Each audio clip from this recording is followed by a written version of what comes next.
우리가 죽을 때 가져가는 건 자기가 살아있을 때 했던 그 에센스를 가져가는 거예요. 그게 까르마가 되거든요.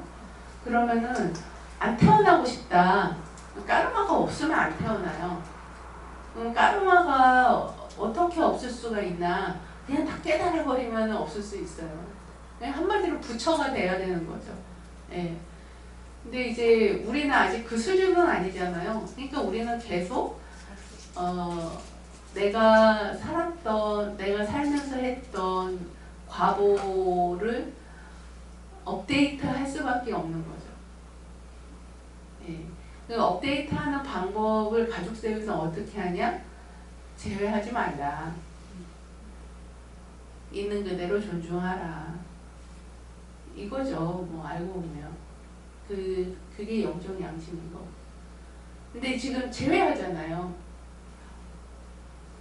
그 치유의 그 은사가 계속 나한테 흐르고 있는데 나의 어떤 제외하는 어떤 패턴들이 저런 식으로 이제 현상적으로 드러나는 거죠.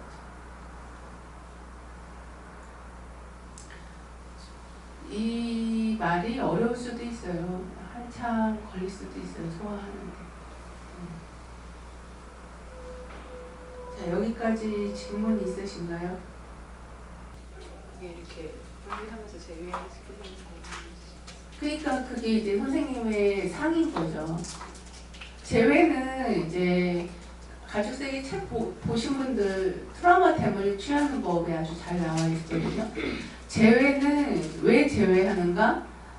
자신의 집단을 보호하기 위해서 아니면 나 자신을 보호하기 위해서 제외를 해요. 예. 그래서 제외가 일어나는 현장에는 언제나 보호가 있어요. 그리고 이제 그 보호가 이제 결속감이라든가 유대감으로 드러나요. 그러니까 우리들만의 어떤 집단 양심을 유지해야 되는데 이 집단 양심을 위배해 버리면 제외 당하는 거죠. 그 집단에서는. 근데 여기서 이제 또 세뇌가 일어나잖아요. 이렇게 살아야 된다, 저렇게 살아야 된다. 이게 좋은 거고, 이게 도덕적인 거고, 이게 올바른 거고, 뭐 이런 집단 안에서 어떤 가치가 형성이 되는데 그 가치를 우리가 이제 발달 과정에서 세뇌가 되는 거죠. 근데 그게 다 이제 가족 공동체의 생존과 연결이 돼요. 예를 들어 내가 권력가 집안에서 태어났어요. 그야말로 아가씨로 태어났다고 생각을 해보세요. 아가씨 도련님 태어났다고 해보세요. 누가 트윗에서 아가씨가 크면 어떻게 될까요? 그러니까 밑에 댓글에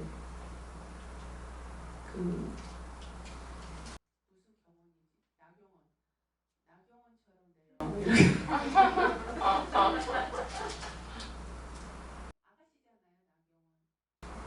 아세요? 완전히 엄청난 그 교육재단 딸이거든요. 이사장 딸. 그러니까 정말 이쁘잖아요. 되게 이쁘고. 아가씨로 공부도 잘해. 이뻐. 부잣집 딸이야. 사회적 지위도 높아. 서울대 갔어. 법대 갔어. 판사 됐어. 국회의원도 됐어. 그 스펙 엄청나게 화려한데 그 사람의 세계관은 어때요? 지밖에 모르잖아요. 자기 딸이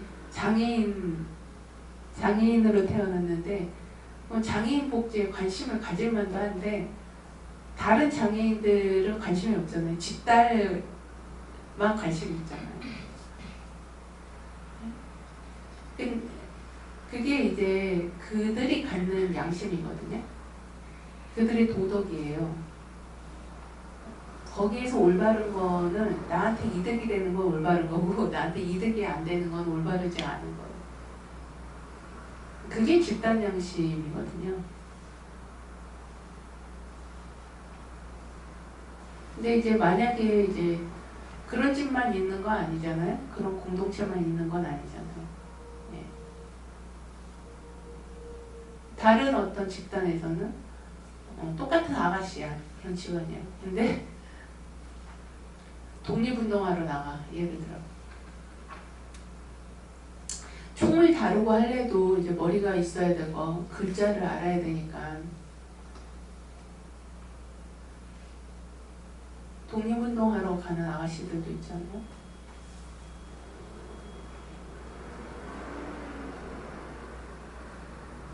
그게 다 집단, 자신의 집단을 보호하기 위해서 다르게 사는 사람들을 다 제외하죠.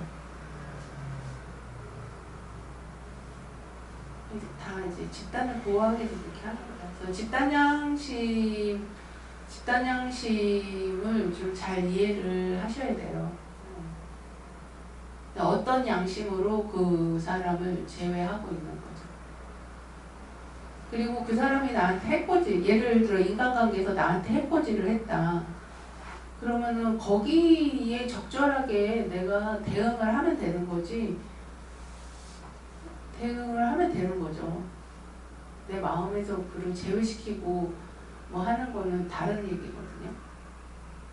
관계를 적절하게 알아서 관계를 하는 거하고 저런 인간은 X야 이거 하고는 완전히 다른 거예요. X야 이러면 이제 또 그런 사람 또 만나. 그 존재에 대한 마스터, 그 관계에 대한 마스터를 할 때까지 또 만나거든요. 그래서 빨리 통과하려면 그가 그렇게 사는 것에 판단평가 없이 뭐 다르게 살 수 없다는 것을 받아들이는 거예요. 그리고 그 운명은 그가 그렇게 사는 것은 그 사람의 몫인 거지 사실 나하고는 상관이 없는 거거든요. 근데 내가 판단평가 해버리면 내가 바로 얽혀버려요. 그래서 내 운명이 돼버려. 이런 식으로 대물림이 되는 거예요.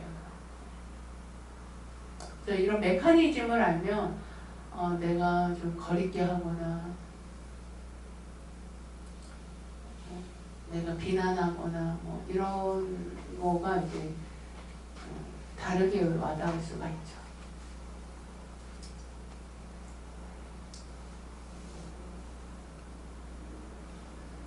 책 보셨어요? 책을 보시면 좀 더 구체적으로 이해가. 말로 하면 중언부언이 많은데 글은 안 그렇거든요. 논리적으로 조직적으로 써야 되니까. 글이 훨씬 개념적으로 이해하는 데 도움이 많이 돼요. 또 질문 있나요? 네, 질문 없어요. 그래서 제가 그거를 듣고 봤어도 뭐라고 해야 되나?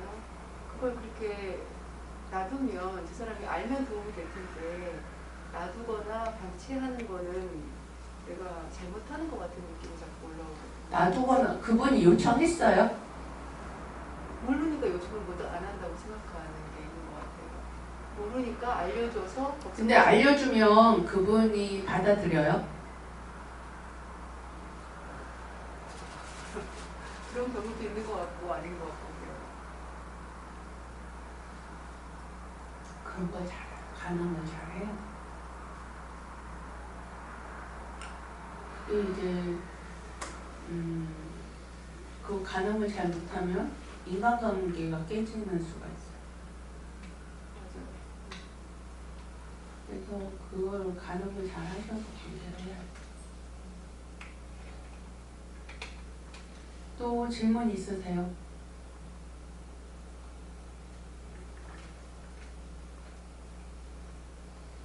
없죠. 그러면 밥 먹어.